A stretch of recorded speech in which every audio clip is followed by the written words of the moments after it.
5 Minutes to a Higher Salary by Louis C. Lynn.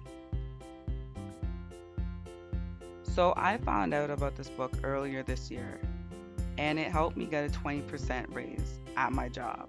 So I went from making 52,500 to just over 63,000, plus I negotiated a new bonus structure that's going to give me 2,500 extra a year.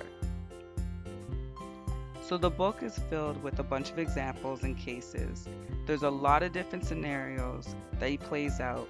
It also has a bunch of scripts, both email and in-person scripts that you can use to negotiate a higher salary. So the first thing that I learned from this book is to do research. Why is that?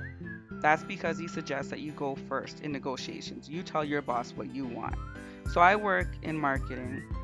So I went online and I researched. I went to salary.com, glassdoor.com, and figured out what people in my position make. Also, what people in my area in my position make, because that's very important. When I say research, I mean 15 to 20 minutes. It wasn't daunting at all. And then I went for my review and I presented this to the managers. Now, I found out that a lot of people just went for the review, took the 2% the company was offering, and that was it. That's not what I did though. I did a presentation. I did Google presentations or something like that, and I listed out my achievements, the new skills, the value I've added, the savings, and the goals I've accomplished, and the ones I'm planning to do in the coming year.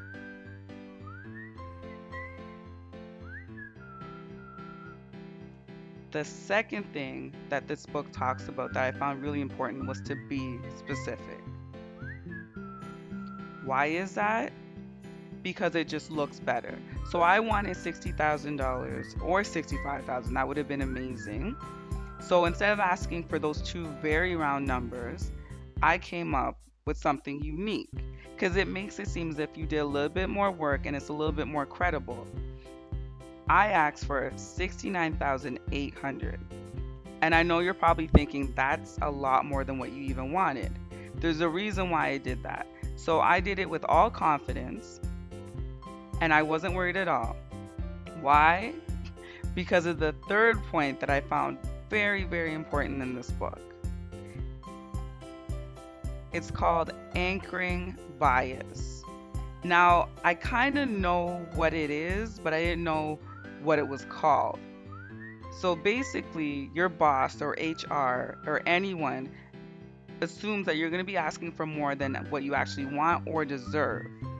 So an example of that is basically if you made $8 an hour and you ask for 12, your boss is assuming that you really only want 10.